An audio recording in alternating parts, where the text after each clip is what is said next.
vamos direto para a primeira parábola. Ovelha perdida. Então lhes propôs Jesus esta parábola.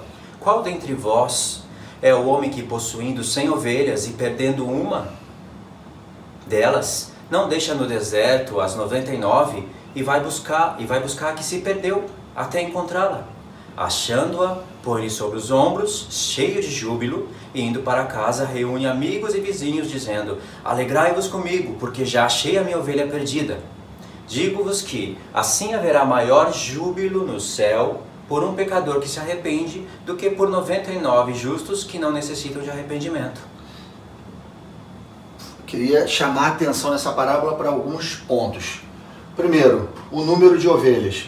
Ele tinha 100, separou 99 no deserto e foi buscar uma perdida. 100 menos 1, 99. Mas grava o todo, 100. Outra coisa que eu queria chamar a atenção nessa parábola. Quando ele recupera essa ovelha perdida, e ele vem jubiloso.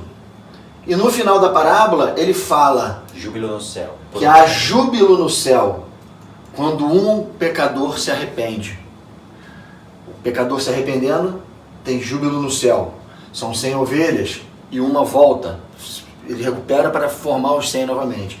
São 3 pontos que eu queria deixar gravado nessa parábola para a gente ler a próxima. A dracma perdida. Ó, Lucas 15, no verso 7. No verso 8, aqui tem uma epígrafe, mas continua o texto. Ou, qual é a mulher, outro exemplo, ou qual é a mulher que, tendo 10 dracmas, se perder uma, não acende a candeia, varre a casa e procura diligentemente até encontrá-la? E tendo achado, reúne as amigas e vizinhas, dizendo: Alegrai-vos comigo, porque achei a dracma que eu tinha perdido. Aí vem o verso 10. Eu vos afirmo que, de igual modo, fazendo um contexto com o de antes, né? É isso aí. De igual modo que há júbilo diante dos anjos de Deus por um pecador que se arrepende. Olha só.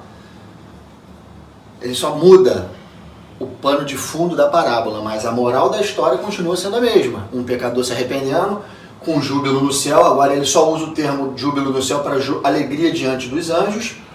Só que tem uma coisa interessante aqui. São 10 agora. E uma se perde. Eram 100, se perdeu uma e voltou. Recuperada. Eram 10 dracmas, se perdeu uma. Foi achada, formou o todo de 10 novamente.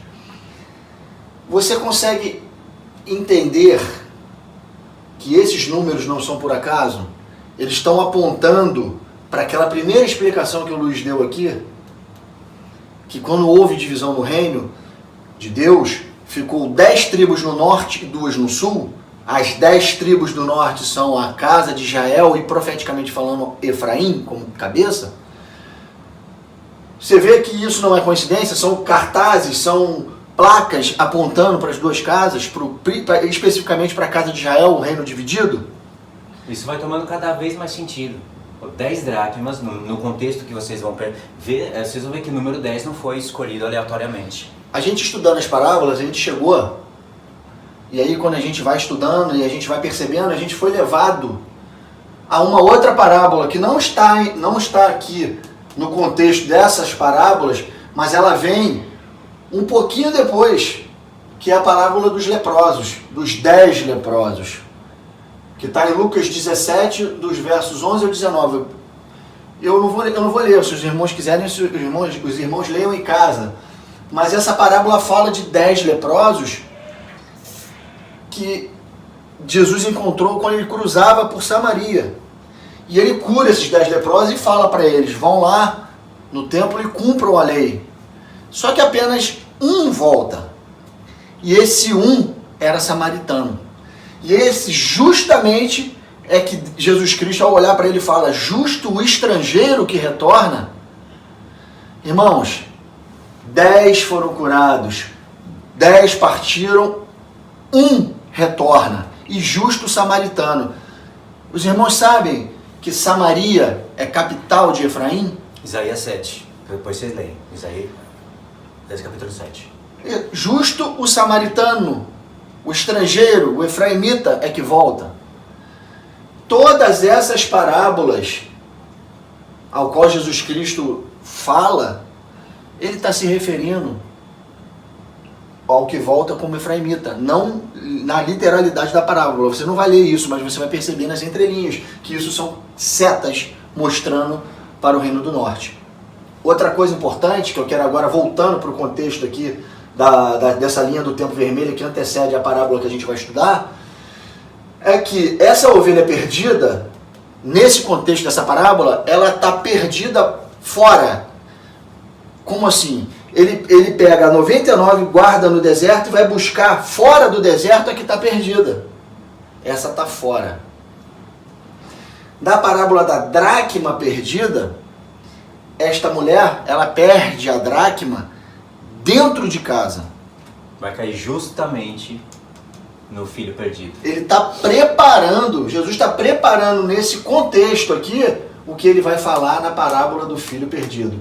Ele está falando para o filho que está fora e está falando e tratando também para o filho que está dentro. Ambos estão perdidos. Isso é uma grande revelação, porque quando a gente lê a parábola do filho pródigo, parece que o que ficou está certo e o que saiu está errado. A gente tem que corrigir isso na nossa cabeça, porque essa parábola é contexto dessas duas aqui. E nessas duas aqui, os dois estão perdidos. Só que está um dentro de casa, que é a dracma, e o outro fora do deserto. E aí Jesus Cristo entra na parábola. Somente Jesus poderia construir uma parábola dessa, porque ela é toda baseada nos profetas. Tem um profeta destaque, mas somente o Filho de Deus, um homem cheio dos profetas, poderia formular uma parábola dessa e deixar uma mensagem incrível para os nossos tempos, uma mensagem de restauração.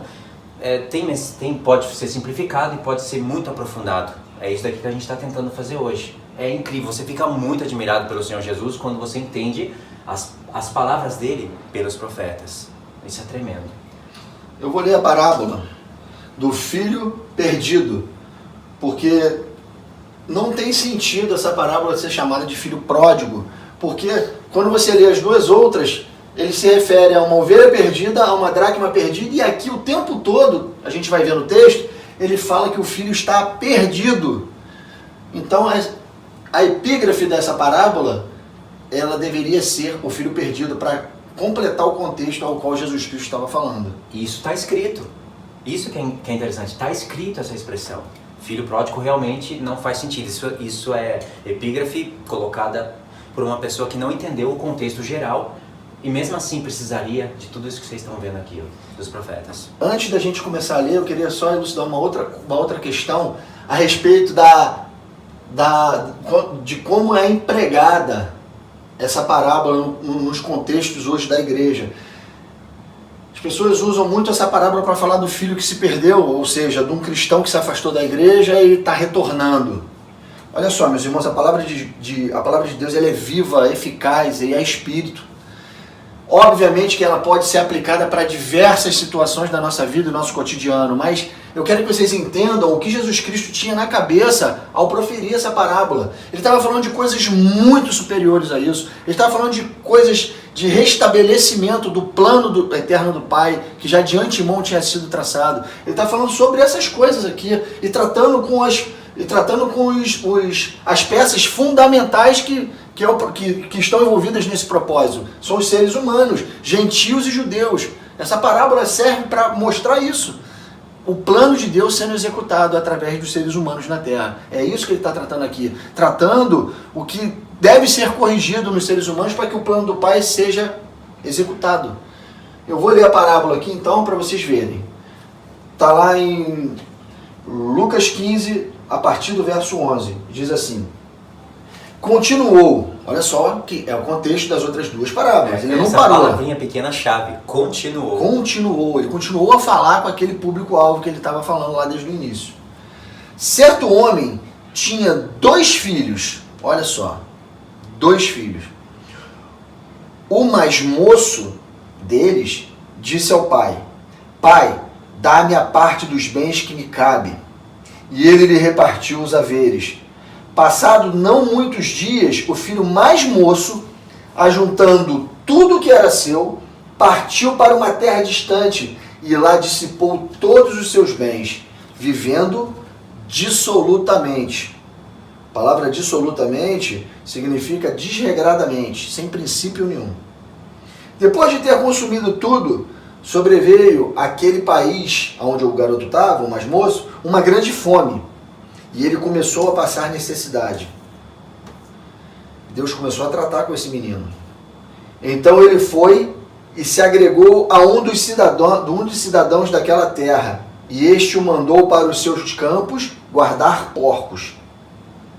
Ali desejava ele fartar-se das alfaborras, das lavagens que os porcos comiam, mas ninguém lhe dava nada. Começou a passar fome. Então, caindo em si, disse: quantos trabalhadores de meu pai têm pão com fartura, e eu aqui morro de fome. Levantar-me-ei e irei ter com meu pai. Deus tratou, fez ele passar por necessidades, fez ele pensar na vida, e agora ele levanta e vai ter com o pai arrependido. Levantar-me-ei e irei ter com meu pai, e lhe direi: Pai, pequei contra o céu diante de ti. Na primeira palavra, o júbilo era no céu, na ovelha perdida. Na segunda parábola da dracma perdida, o júbilo era no céu. Aqui, ele peca contra o céu. Ele está destaque aqui, ó. Pequei contra os céus. É a frase-chave. É a frase-chave. Para você ver a conexão entre as parábolas. Ele peca contra o céu. Ele precisa se arrepender perante o céu. Isso liga as parábolas. Exatamente. Você tem a conexão das três. Ele fala: Pai, pequei contra o céu e diante de ti. Só que ele não está falando isso para o pai, ele está pensando em falar ainda. Já não sou digno de ser chamado teu filho. Trata-me como um dos teus trabalhadores. Tomou coragem e foi fazer o que ele estava pensando. E levantando-se foi para seu pai. Vinha ele ainda longe. Guarda isso, meus irmãos. Guarda essa palavra ainda longe, que vocês vão ver que tremendo é a conexão que tem por aqui, a partir desse verso, com os profetas. Vinha ele ainda longe quando seu pai o avistou e, compadecido dele, correndo, o abraçou e beijou. E o filho lhe disse: Pai, agora ele está colocando em prática o que ele pensou. Pai, pequei contra o céu e diante de ti, já não sou digno de ser chamado teu filho. O pai, porém, disse aos seus servos: Trazei depressa a melhor roupa, vestiu, pondo-lhe um anel no dedo e sandália nos pés. Trazei também e matai novilho cevado, comemos e regozijemo-nos, porque este meu filho estava morto e reviveu, estava perdido e foi achado. E começaram a regozijar-se.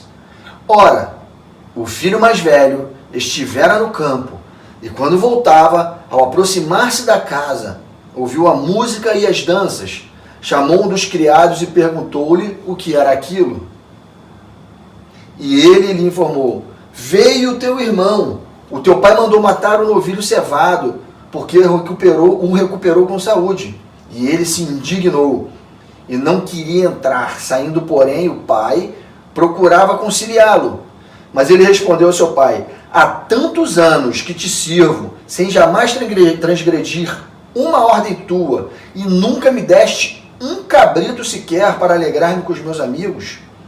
Vindo, porém, esse teu filho, que desperdiçou teus bens com meretrizes, tu mandaste matar para ele o novilho cevado?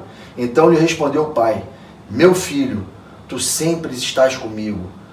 Tudo o que é meu é teu. Entretanto, era preciso que nos regozijássemos e nos alegrássemos, porque este teu irmão estava morto e reviveu, estava perdido e foi achado. A parábola, ela restaura um reino de consciência. Isso é tremendo.